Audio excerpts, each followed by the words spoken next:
To access and conduct the phonics assessment electronically, log into your Read Live account through the staff module and go to the home page. Click the tile titled Student Activity. Teachers are now able to conduct a phonics assessment electronically from within the Read Live program. To do that, locate the name of the student you wish to assess. If you click the button to the left of the student's name, a drop-down menu will appear listing the program or programs the student has access to. You can access the electronic copy of the phonics assessment through both Read Naturally Live and Word Warm-Ups Live. If the student has already been given access to Word Warm-Ups Live, the default assignment will be Level 1, Section B, wordless goal of 40 words correct per minute, which might be right for some, but is unlikely right for most. So to conduct the phonics assessment from within Read Live, you'll locate the Login button in the Login As column for that student. This will bring you to the student's Read Live account. You can access the phonics assessment from Read Naturally Live or from Word Warm-Ups Live. From the student's account, you can locate a button in the upper right corner that says Teacher with a picture of an apple on it. Here you can enter your teacher login information and click Login. This brings you to a teacher menu. From the teacher menu, you can see there's a series of options. At the bottom is Assess Phonics and Word Analysis.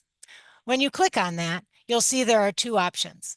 The first one is Assess Letter Sound Knowledge. You can use this assessment to identify gaps in the student's knowledge of consonant and short vowel sounds. If you look to the right, you'll notice that there are several support materials, including assessment instructions. You also have a student copy of the assessment.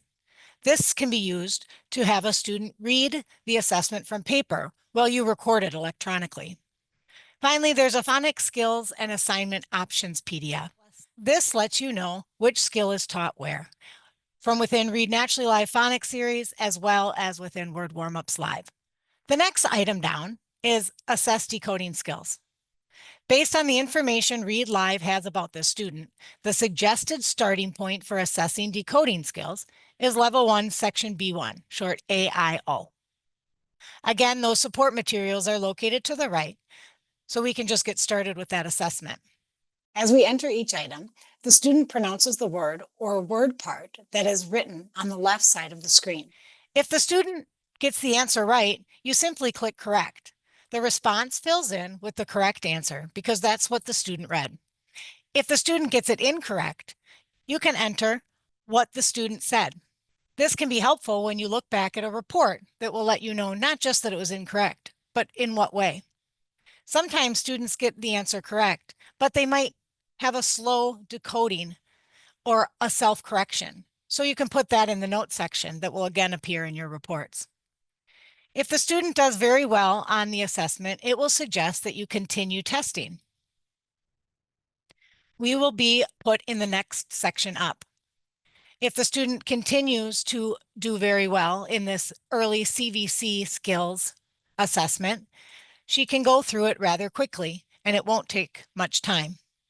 And the computer will again have you continue testing. The next one up is long vowel silent E. And if a student reads it incorrectly, again, entering the response can be very helpful. Although it is not required.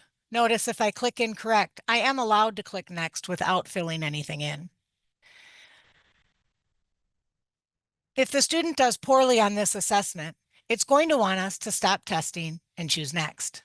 So that's what we'll do. As you can see, there's a Choose an Assignment section. The student's phonics and word analysis assessment results indicate that the student needs phonics instruction that is available in Read Live. So you have a few options. The student can work in Read Naturally Live Phonics Series 1.3, A, which is long vowel silent E. The story goal is 80, and the word list goal is 35. The phonics assessment will never change the story goal for Read Naturally Live Phonics Series. Another option is to leave the student in the sequence series, which is where the student currently is, and assign Word Warm-Ups Live as the other program to use to address long vowels. Finally, you are allowed to say, I just want to continue the student where they're at. The top item is the one that I'm going to suggest, and I'm going to select. because then my student can work on phonics, fluency, comprehension, all in one place. When I click Next, it asks me if I want to apply this new assignment, which I do. If I want to take a look at how the assessment looks, I can see the Read Naturally Live assignment history. Here you can see that the student was originally put into the sequence 1.5, but after the phonics assessment, I realized 1.3 would be a better match, and that's recorded in the history. There's also the phonics word analysis report. And here you can see the initial responses. She did quite well, although had one error, which is written in red and aligned differently. When she got to the place of failure, that is when we decided to put her in that section, and that's indicated here in this report. If we close out at this point, the student will be able to begin working. Notice the student is now in the phonics series level 1.3a with the same wordless goal as before. Please reach out to us if you have any questions.